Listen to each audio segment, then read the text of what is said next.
Let's see here. Square Enix released some financials recently that indicated that the Avengers game from Crystal Dynamics has not yet recouped its development investment.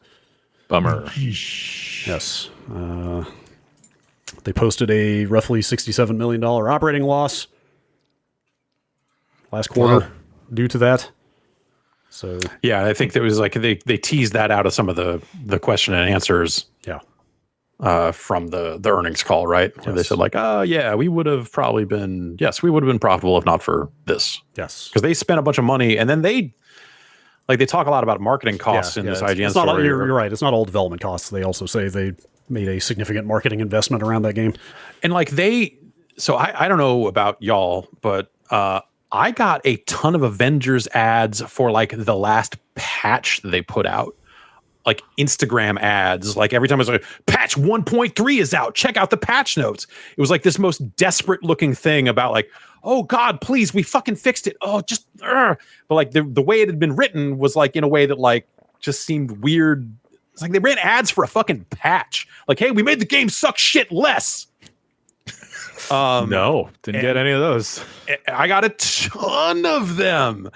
And it was just crazy to see an ad campaign for a patch. And so that just says to me that like they are desperately trying to fucking get this game to catch on. Maybe not now. That was a few weeks ago or something. I don't know, man. This sucks.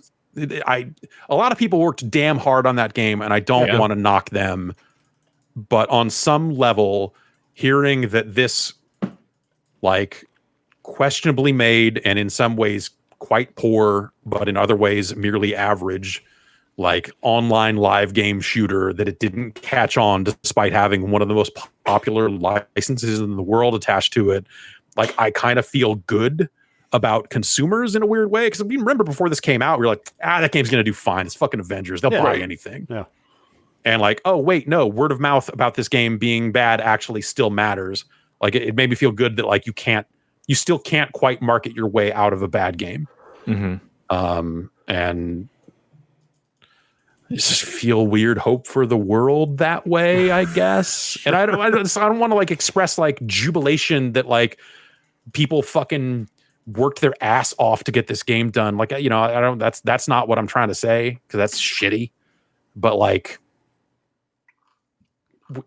good. That game probably shouldn't have sold well, because it is not a game that I would feel good about recommending, despite enjoying parts of the campaign. But like, man, it just sucks because the people who worked the hardest are not going to be, or the people like feeling the effects of this. Yeah. Those are the people being laid off. It's not like the executives who are like, no, it needs to be you need loot and it needs to live forever and blah, blah. Like, those people often are not the people who feel financial strain after something like this happens. They just move on to it. It still feels like a case of kind of square peg round hole stuff. Square peg anyway.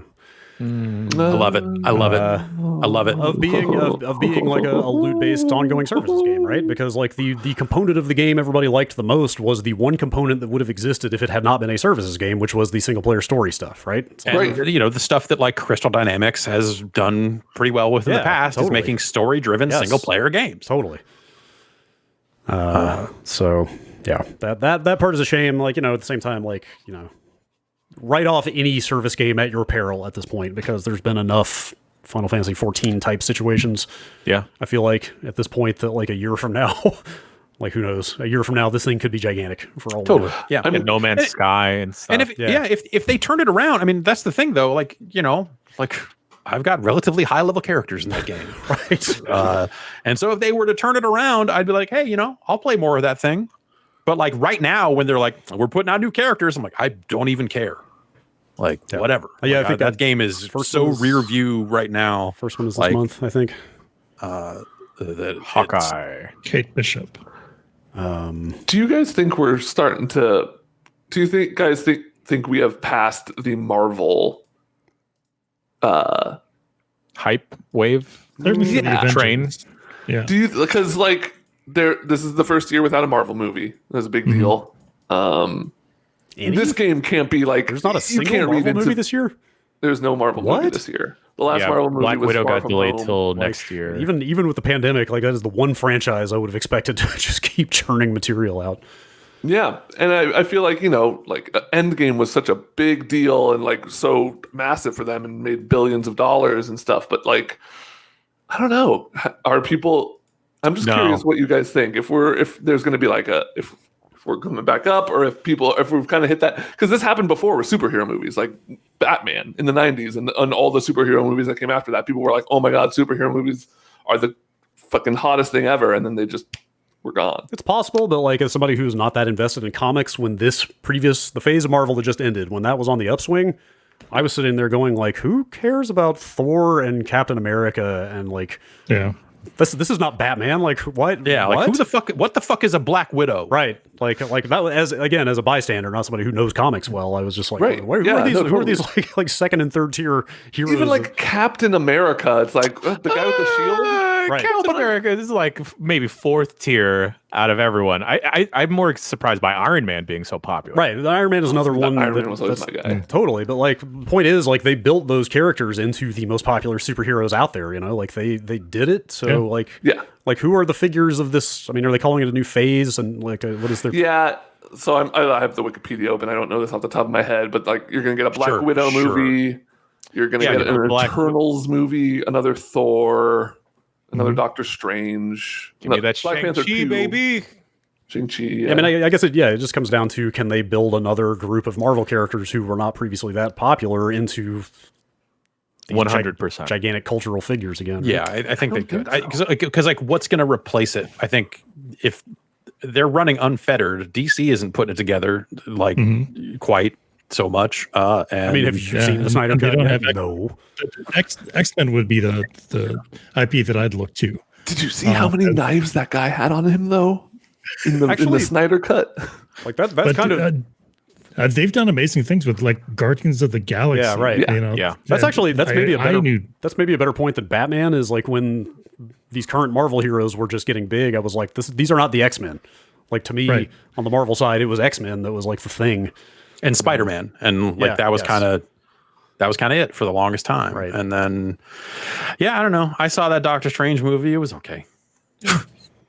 But yeah, I think, I think what we'll see is like if things get back to normal and movie theaters can continue and we get back to all that sort of stuff, like they will just start turning the crank again. And I don't think there's nothing out there to stop them. There's no other franchises out there that will like immediately take that place. I mean, maybe something rises to take it at some point, something new. I don't think there is necessarily anything out there today. I think people just are starting to like be like, Marvel superhero movies. Like I saw a million of them. We say that, but then I just feel like with like there's still a bunch of hype with Harry Potter, right? Despite J.K. Rowling being like trash, and like they're Fantastic Beasts series. There's supposed to be like 3 more movies, and like there's still people buzzing about that. So I don't see if Harry Potter can't be toppled yet, and like there hasn't been one of those movies since like 2018. I don't see Marvel being pushed away just yet. Sure. And when I say like pushed away stuff, I mean like the next one's only going to make $1 billion instead of $3 billion, right? Like, but I think that's a great point. I think Harry Potter is proof that you can really milk a loved franchise for as long as you want. Unless they make another Three Ninjas movie, Yeah. But like, that's the cinematic universe thing I don't think goes away. No. Oh, no. Like everyone just the marketing synergies, all those aspects of this just have worked too well and made them too much money for anyone to ever walk away from anything ever again. Yeah. I mean, like they tried to make a dark cinematic universe with that Mummy movie with Tom Cruise. That stuff is, oh man. God. Like Benicio del Toro, the Wolfman or something. God. Yeah. The dark universe. Johnny Depp was supposed to be in that too, but then they pulled him out. I'm gonna go dig up that publicity photo. The Invisible Man. Just go find that super overly serious publicity photo of the whole Dark Universe cast that they. And weren't they trying to do like it was like a Hasbro, or it was like a G.I. Joe Transformers mask, like Centurions and one other thing that they were trying to ram together. News to me. Wow. I watched Bloodsport for the first time last night. There should be a Bloodsport cinematic universe. I mean, the big thing for me is that these cinematic universes need to constantly be working to like creatively reinvigorate themselves. Like, I haven't seen a Marvel movie in like 4 years or whatever, but Winter Soldier was like the most exciting one that I ever saw because like it's the best one. They were getting into like more explicitly genre territory, you know, where like that movie is like a straight up like 70s spy thriller, right? Yeah. And like I never saw Thor. What was the newest Thor? Ragnarok. Like, I was gonna say they sprinkle those like, in. They sprinkle the like everyone can enjoy these ones in. Like Ragnarok, like sounds like a straight up like comedy action comedy type it's thing. a complete departure like from the they first like two films. It seems like You they get started Jeff going like Goldblum doing his thing the most he possibly can. like that's what would get me to watch more Marvel movies is if they were more different types of movies rather than just kind of the same like action formula. But also, what if they were just different movies? Wouldn't that be cool? I mean, sure. Yeah. Like that's the.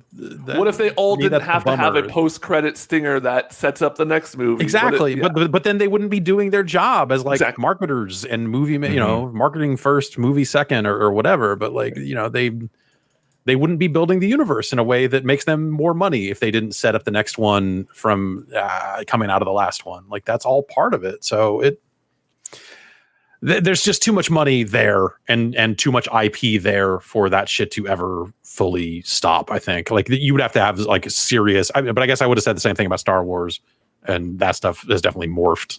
And that those plans seem to have changed, I guess, as those movies tanked or whatever, or did less good, whatever. I don't know. It's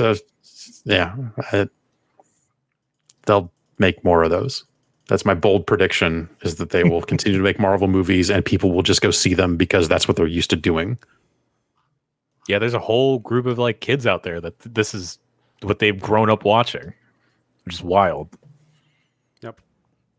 Lord of the Rings, bring it back. Oh boy. I mean, To me, like the doing news that like on- maybe they were going to end Fast and the Furious at some point was like, yeah, cool. They should fucking do that. Well, I think they said the 11th one. The 11th one would be the last one. I'm like, great, yeah, fucking do it. And you plus know, all the spin-offs and yeah, then they'll just fucking invest in the spin-offs and do all that stuff. But whatever. Amazon Prime totally is doing a Lord of the Rings television series. So that is happening. As soon as Christopher Tolkien, Bilbo going to be in as it? soon as Christopher Tolkien died, those rights were just like, fuck it, let's just make all the money we possibly can.